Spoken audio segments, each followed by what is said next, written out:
May gusto ka ba sa'kin ipakita? Ramdam ko lang wala namang mali siya.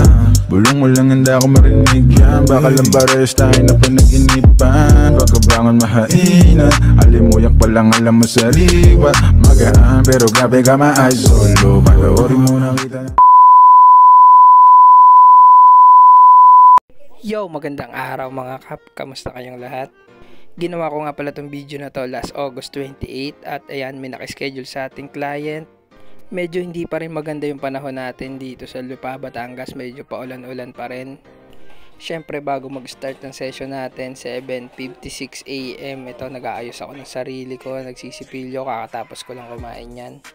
Medyo maagang magiging session natin ngayon dahil ang kliyente natin sa araw na ito ay magmumula pa sa San Pablo, Laguna. Matapos ang lahat, all set na ako dito, waiting na lang kay client. Yan, sound trip natin dito, Whitney Houston, habang nagpapadede ako ng baby ko. Hoy Aki, sana all may dinedede.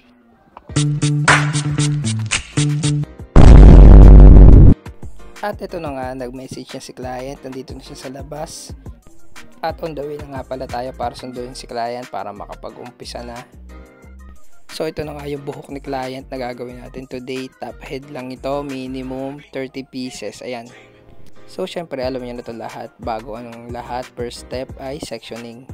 Medyo kakaiba yung haircut ni sir. Sinabi ko rin naman sa kanya yon. Kaya yung magiging pattern namin dito, hindi lang siya basta bricklay. Ang napili kong sectioning pattern dito sa kanya ay medyo may pagka-crown na triangular pattern sa likod.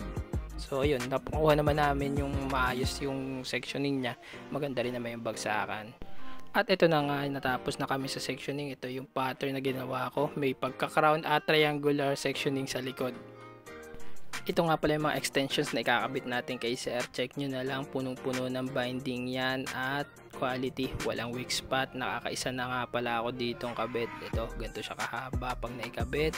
Then, boom. Almost half na nga pala agad kami dito ni client, pero magbe-break time muna kami dahil tanghali na nito, around 12 na. At ayan, pinaganda nga pala tayo ng aking partner na si Grace Dapok, galing pa ng Katanawan, Quezon. Oh my God! Wow! At back to the ball game, after kumain, balik na naman tayo sa pagkakabit na extensions. Si sir nga pala ay galing pa ng San Pablo City, Laguna, kaya kailangan nating bilisan, hindi tayo dapat abutin ng gabi dito. Ang session natin ngayon ay inabot lang yata ng 6 to 7 hours. At malapit na mag-September mga kap, baka may interested dyan magpa-dreadlocks. Located lang po ako sa Pusi, Lipa City, Batangas. Pwede po ako mag-home service within Batangas with minimal fee. Para sa mga tropa dyan na may dating dreadlocks at gustong magbalik, pwede nyo po ako i-message, kakabit natin yan sa murang halaga. Gumagawa po ako ng lahat ng uri ng dreadlocks, pwede pong repair, and afro curl, pwede rin po ako magkulot. Meron po tayong Facebook, YouTube, and TikTok, The Dreadlocks Factory.